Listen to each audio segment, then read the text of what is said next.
Hello बच्चों last video के अंदर हमने अर्थमेटिक प्रोग्रेशन का सारा बेसिक डिस्कशन कंप्लीट करा था। तो उन फॉर्मूलों को, उन बातों को ध्यान में रखते हुए आज हम करेंगे एक्सरसाइज 6A। तो आप अपनी बुकलेट खोल लीजिए और अपनी बुकलेट के अंदर जो चैप्टर नंबर 6 की एक्सरसाइज A है, ठीक है ना, ये पूरी एक्सरसाइज बेस्ड है अर्थमेटिक प्रोग्रेशन सीरीज़ पर। तो वो हम आज डिस्कस करेंगे बच्चों साथ साथ। तो सबसे पहले बच्चों हम करेंगे क्वेश्चन नंबर 1, ठीक है, 1 से शुरू करेंगे। तो आप भी अपनी बुकलेट खोल लीजिए, मैं भी शुरू करता हूँ फटाफट। क्वेश्चन नंबर 1, क्वेश्चन नंबर 1 में लिखा है the nth element of the sequence 1357 is. तो उसने एक सीक्वेंस दिया है और वो कह रहा है इस सीक्वेंस का nth एलिमेंट क्या होगा, ठीक है ना, या मतलब ये कह रहा है nth टर्म क्या होगी। तो याद है हमने शुरू में एक फॉर्मूला लिखा था किसी भी टर्म का।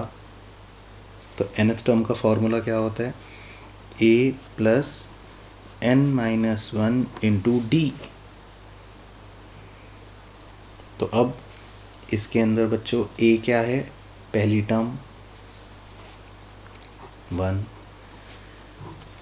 कितने टर्म्स हैं ये तो हमको पता ही नहीं है, तो n ही है -1। और d मतलब कि टर्म्स के बीच में कितना डिफरेंस है, किसी भी दो टर्म्स के बीच में, किन्हीं भी दो टर्म्स के बीच में कितना डिफरेंस है, तो 2। इसको सॉल्व कर लेते हैं। तो ये आ गया जी 2n-1। तो 2n-1 देखो कोई ऑप्शन दे रखा है, 2n-1 हाँ दे रखा है, ऑप्शन नंबर बी, ठीक है ना। तो 2n-1 option number B. Okay, चलो question number 2, the nth element of the sequence -1, -2, -4, 8। तो ये सीक्वेंस है, इसका भी कह रहा है nth टर्म बताओ, ठीक है। तो फिर से क्या formula, a plus n-1 into D, formula तो ये है, ठीक है ना। अब इसमें उसने ऑप्शंस दे रखे हैं, तो हम ऐसा करेंगे ऑप्शन से इस्तेमाल करेंगे, क्योंकि इसमें जो ये हमको सीक्वेंस दे रखा है ये अर्थमेटिक प्रोग्रेशन नहीं है, क्योंकि अगर आप कॉमन डिफरेंस देखोगे तो कॉमन डिफरेंस है नहीं इसमें कुछ। इसमें डी जो है वो प्रॉपरली एग्जिस्ट नहीं कर रहा, कॉमन डिफरेंस जो है वो प्रॉपरली एग्जिस्ट नहीं कर रहा। तो हम एक काम करते हैं, हम दूसरा तरीका फॉलो करते हैं बच्चों, ठीक है ना। तो दूसरा तरीका क्या है सर, अब ये जो सीरीज़ है पूरी की पूरी, हम इसमें पहली टर्म जो है T1 वो 1 ऑप्शन में पुट करके देखते हैं, ठीक है ना। तो मैं आपको बताता हूँ कैसे। देखो हम इसमें ना ऑप्शन से चेक करेंगे कि कौन सा ऑप्शन ठीक है।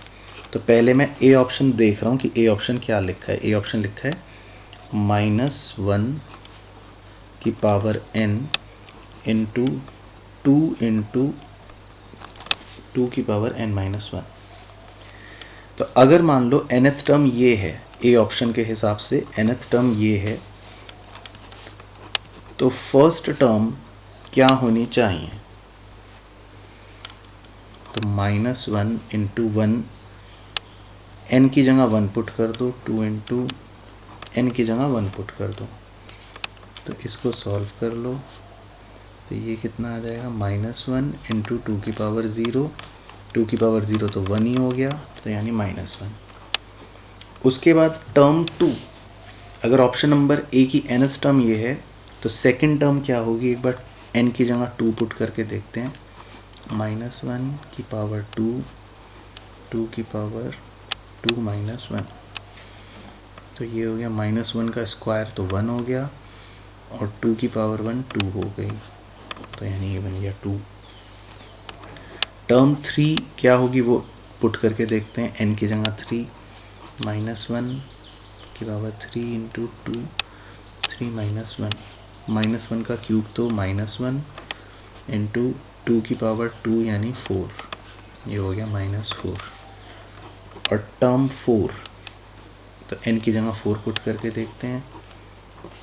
4, 2 इंटू 4 माइनस 1, तो ये हो गया 1, और 2 की पावर क्यूब बच्चों कितना हो गया 8, तो ये आ गया 8। तो ऑप्शन ए की nth टर्म जो दे रखी है उसमें जब मैंने 1 पुट करा, और उसमें जब मैंने 2 पुट करा, उसमें जब मैंने 3 पुट करा, उसमें जब मैंने 4 पुट करा, तो एग्जैक्टली वही नंबर बन रहे हैं बच्चों जो क्वेश्चन के सीक्वेंस में दे रखे हैं। एग्जैक्टली वही नंबर बन रहे हैं जो क्वेश्चन के सीक्वेंस में दे रखे हैं। तो इसका मतलब ये कि जो ऑप्शन ए गिवन है nth टर्म वो सही गिवन है। और अब आप खुद से एक बार बी में, सी में और डी ऑप्शन में, तो चलो नन ऑफ दीज है, बी और सी में आप खुद से एक बार पुट करके देखना, जो उनकी nth टर्म है उसमें 1 2 3 4 पुट करके देखना, तो जो आंसर्स निकल रहे होंगे ना बच्चों, वो क्वेश्चन के गिवन आंसर से मेल नहीं खा रहे होंगे, वो ऑटोमेटिकली गलत होंगे, क्योंकि मैंने पहले ऑप्शन में जब पुट करा और उसी में चारों टर्म्स एग्जैक्टली वही आ गई जो हैं क्वेश्चन की। दैट मीन्स ऑप्शन ए में जो nth टर्म दे रखी है वो बिल्कुल ठीक है। ठीक है ना? तो मैं उम्मीद कर रहा हूँ आपको ये बात क्लियर हो गई होगी। तो आप ऑप्शन बी में और ऑप्शन सी में उनकी दी हुई nth टर्म में 1 2 3 4 पुट करना, तो आप पाओगे कि कुछ और आंसर निकल रहा होगा, है ना? तो ऑप्शन क्वेश्चन नंबर 2 का भी आंसर हो गया अपना ए।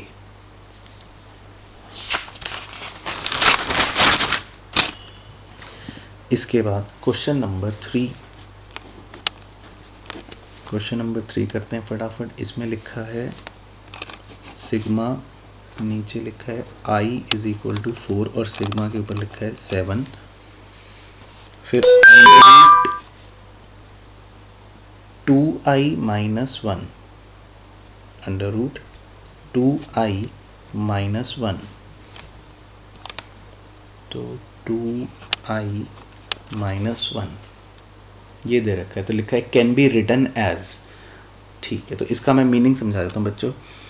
इसका मीनिंग ये होता है कि i इज इक्वल टू 4, तो हमें i की जगह 4 डालना है। इसका मतलब ये है कि put i is equal to 4, और ऊपर लिखा है 7 और ये है सिग्मा, तो मतलब आपको एक बार i 4 डालना है, फिर अगली बार i 5 डालना है, अगली बार i 6 डालना है, और अगली बार i 7 डालना है। तो आपको वो कह रहा है i की वैल्यू को 4 पुट करो और ऊपर 7 दे रखा है, तो मतलब 4 से लेकर 7 तक पुट करो, और सिग्मा देने का मतलब हो गया कि इन सबको जोड़ना है, ये कहना चाह रहा है। तो एक बार करके देखते हैं। तो पहले i की जगह 4 पुट करते हैं, तो आएगा 2 इंटू 4 माइनस 1, तो 2 इंटू 4 माइनस 1 यानी 8 माइनस 1 यानी 7। फिर i की जगह 5 पुट करो तो आ जाएगा 9, i की जगह 6 पुट करो तो आ जाएगा 11, i की जगह 7 पुट करो तो आ जाएगा 13। तो इसका मतलब इनको जोड़ेंगे तो क्या बन जाएगा, ये बन जाएगा। तो जो उसने गिवन दे रखा है कि ये given can be written as, तो देखो कैन बी रिटन एज √7 9 13, तो इसका मतलब option number A is our answer. ठीक है ना बच्चों? इसके बाद क्वेश्चन नंबर 4 करके देखते हैं एक बार। क्वेश्चन नंबर 4 में कह रहा है the sum to infinite of the series -5, 25, -125, 625 can be written as. कह रहा है इस सीरीज़ का जो सम है, इस पूरी सीरीज़ का अप टू इनफाइनाइट का मतलब बच्चों होता है कि इसका लास्ट टर्म नहीं पता, मतलब ये ऐसे करते रहेंगे, चलता रहेगा। तो इसका सम पूछ रहा है कि इसका सम क्या होगा। चलो तो इसका सम बच्चों देखते हैं कि क्या होगा। अब ऑप्शन ए जो उन्होंने दे रखा है, ऑप्शन ए उनके हिसाब से है सम सिग्मा के इज इक्वल टू 1, ऊपर लिखा है इन्फिनिटी, और वैसे वो कह रहा है -5 की पावर के। तो इसका मीनिंग तो समझ ही गए कि के की वैल्यू 1 पुट करनी है, फिर 2, फिर 3, फिर 4, फिर 5 और करते रहो इन्फिनिटी तक। ठीक है ना। तो एक बार करके देखते हैं। तो पहले के की वैल्यू 1 पुट करेंगे, तो के की वैल्यू 1 और 2 और 3 और 4 पुट करके देखते हैं। अगर एग्जैक्टली यही चारों टर्म्स निकल आई तो बढ़िया हो जाएगी बात। तो के की वैल्यू 1 पुट करो तो -5 की पावर 1, तो ये तो हो गया -5। फिर के की पावर 2 पुट करो तो -5 की पावर 2 यानी 25। के की पावर 3 पुट करो तो -5 का क्यूब -125। के की पावर 4 पुट करो तो -5 की पावर 4 यानी 625।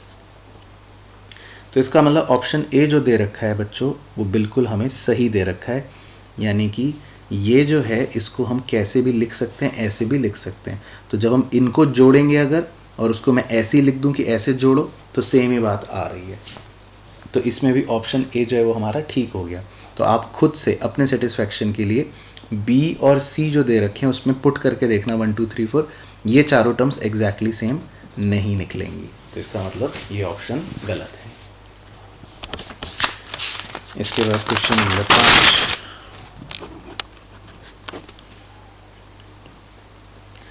The first 3 terms of the sequence when the nth term tn is n square minus 2nr। तो nth टर्म उसने दे रखी है बच्चों n स्क्वायर माइनस 2n, और वो ये कह रहा है कि बताओ पहली 3 टर्म्स क्या होंगी, the first 3 terms of the sequence. ठीक है, तो पहली 3 टर्म्स वो पूछ रहा है। तो एक काम करते हैं, n 1 2 और 3 पुट करते हैं। तो पहली टर्म, दूसरी टर्म, तीसरी टर्म निकाल के देखते हैं। तो क्या निकलेगी, n की जगह आपने 1 पुट करा तो 1 का स्क्वायर माइनस 2 इंटू 1, तो ये तो -1 आ जाएगा। 2 पुट करोगे तो 2 का स्क्वायर माइनस 2 इंटू 2, तो 4 - 4 ये 0 आ जाएगा। n की जगह 3 पुट करोगे तो 3 का स्क्वायर माइनस 2 इंटू 3, 9 - 6 तो 3 आ जाएगा। तो इसका मतलब हमारी टर्म्स हो गई ये। तो ये कौन सा ऑप्शन दे रखा है, ऑप्शन नंबर ए। तो इसका मतलब ऑप्शन ए हो गया ठीक। इसके बाद क्वेश्चन 6 करके देखते हैं। बस ऐसे करना है, simple simple. Which term of the progression -1 -3 -5, कह रहा है कि एक एग्रेशन दे रखी है -1 -3 -5। कह रहा है बताओ इसकी कौन सी टर्म -39 होगी। ठीक है ना। तो ये तो आप वैसे भी कर सकते हो, बिना फॉर्मूले के भी, फॉर्मूले से भी कर सकते हो, बिना फॉर्मूले के भी कर सकते हो। ठीक है ना।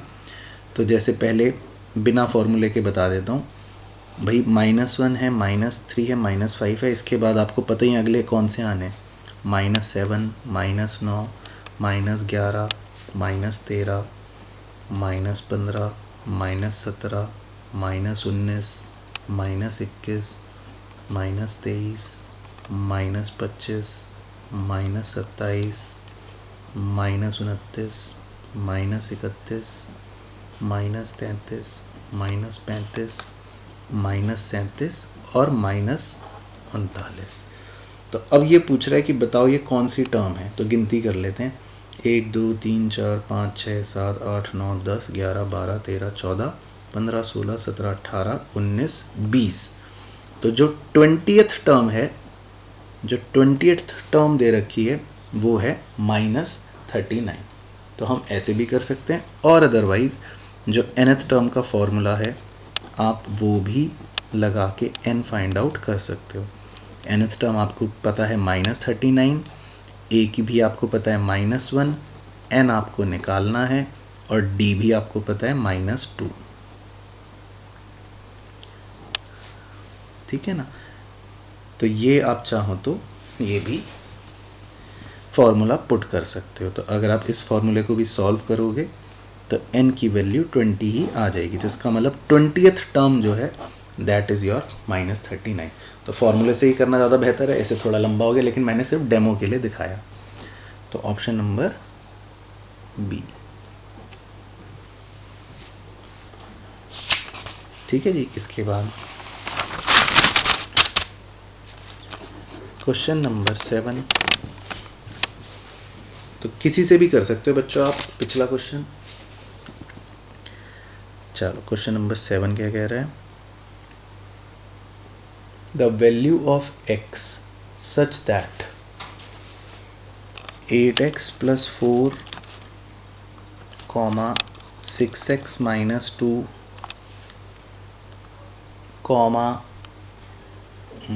2x + 7 are in AP। कह रहा है कि x की क्या वैल्यू ऐसी हो जाए कि ये 3 टर्म्स AP में बन जाएं। ठीक है ना।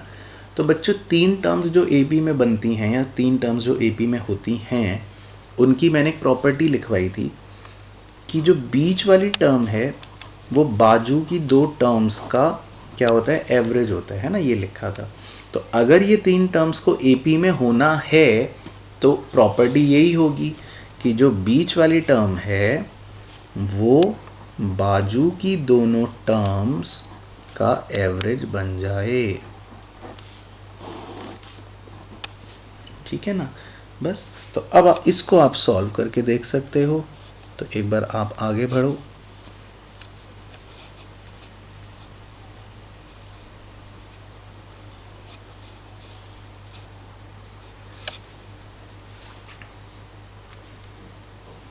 तो आगे बढ़ो। 12x - 4 = 8x + 4 + 2x + 7। तो 12x - 4 = 10x + 11। 10x को इधर ले आओ और 4 को उधर ले जाओ। तो 2x = 15। तो x = 15/2। तो 15/2 जो है वो आंसर हो जाएगा। तो 15/2 जो है वो कोई ऑप्शन दे रखा है क्या? 15/2 दे रखा है, ऑप्शन नंबर सी। तो इसका मतलब ये हो गया हमारा आंसर। इसके बाद एक करके देखते हैं क्वेश्चन नंबर 8।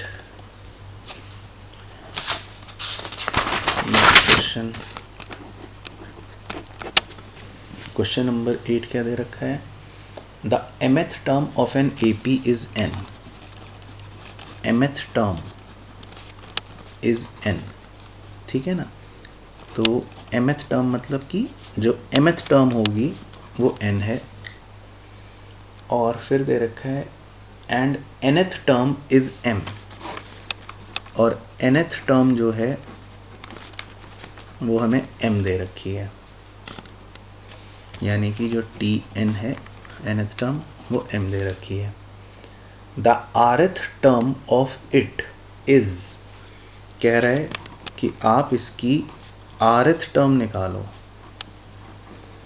यानी कि rth टर्म क्या होगी ये निकालो। चलो ठीक है। तो ये तो पसीने आ ही चुके होंगे अब तक। तो चलो तो कोई दिक्कत नहीं है, फॉर्मूले पुट कर करके देखते हैं कि क्या आ रहा है।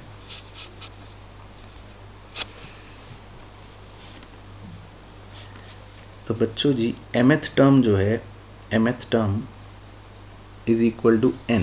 तो mth टर्म का फॉर्मूला क्या होगा? Tm का फॉर्मूला क्या होगा? ठीक है ना। Tm का फॉर्मूला क्या होगा? a + m - 1 × d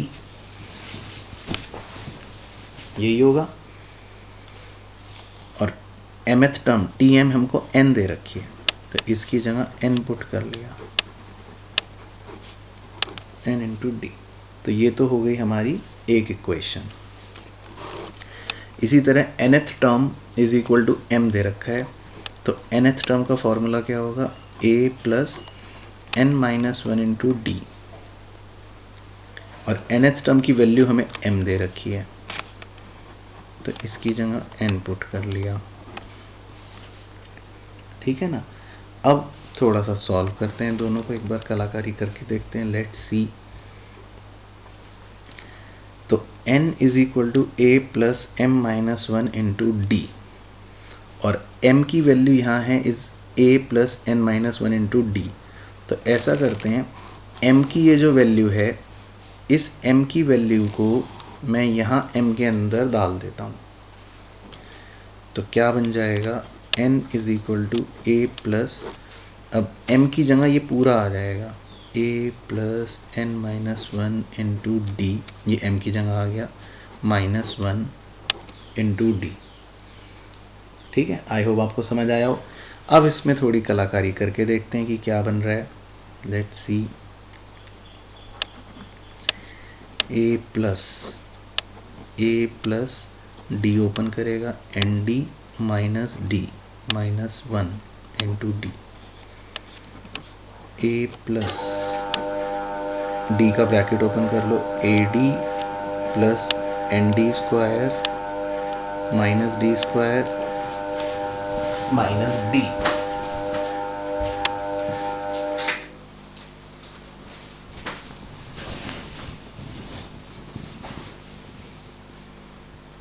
उसके बाद n is equal to a plus a d plus n d square minus d square minus d. ठीक है, तो अब कुछ कॉमन ले रहा है इसमें। Let's see.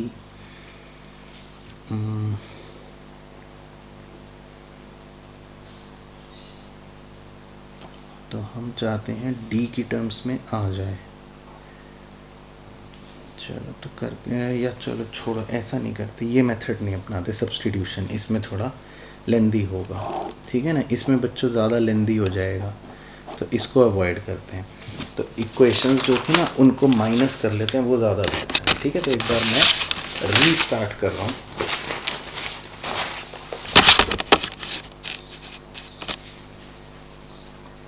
तो एक तो इक्वेशन थी a plus m minus one into D is equal to n, है ना, ये वाली थी। तो ये तो बन गई a plus M D minus D is equal to n। इसे तो इक्वेशन 1 लिख लेता हूँ। और दूसरी जो थी वो थी a plus n minus one into D is equal to m, ये थी। तो इसको ओपन कर लेता हूँ, N D minus D is equal to m, इसे इक्वेशन 2 लिख लेता हूँ। ठीक है ना। तो अब मैं ऐसा करता हूँ, इक्वेशन 1 माइनस 2 कर देता हूँ। तो जब मैं इक्वेशन 1 माइनस 2 करूँगा, तो ये इक्वेशन माइनस ये इक्वेशन कर रहा हूँ बच्चों, तो a माइनस ए तो कट गया, M D minus N D, फिर ये माइनस डी ये भी कट जाएगा, is equal to n minus M, is equal to n minus M, ये बन जाएगा। अब इसमें से d कॉमन ले लेता हूँ, तो बच गया m माइनस n। इधर माइनस वन कॉमन ले लेता हूँ, माइनस बाहर ले लेता हूँ, तो ये भी हो जाएगा m माइनस n। ठीक है, जानबूझ के कर लिया मैंने सिंप्लिसिटी के लिए। तो m माइनस n कट गया, तो d आ गया माइनस वन। तो पहले मुझे d की वैल्यू तो पता चल गई माइनस वन। अब इस d की वैल्यू को मैं पुट कर रहा हूँ फर्स्ट इक्वेशन में। तो d की वैल्यू फर्स्ट इक्वेशन में पुट कर देते हैं।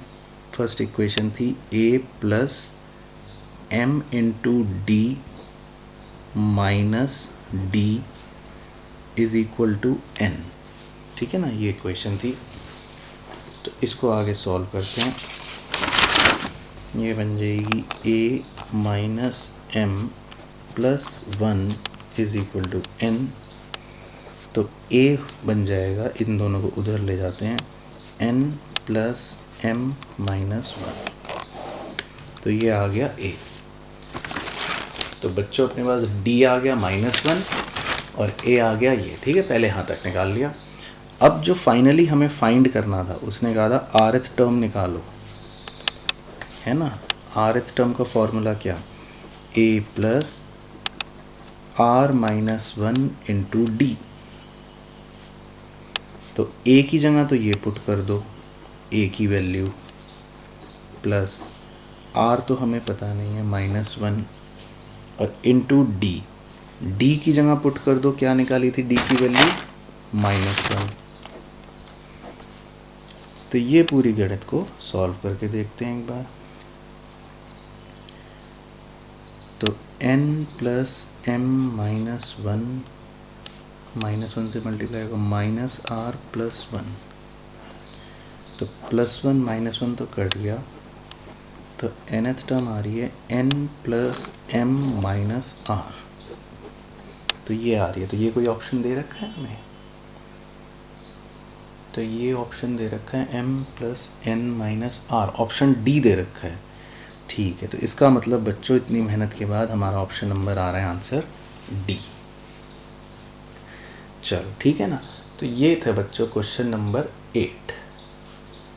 चलो, तो अब कुछ क्वेश्चंस आप ट्राई करना, बाकी फिर मैं अगली वीडियो में आपके साथ आगे के क्वेश्चंस इसी सीरीज़ के डिस्कस करूँगा।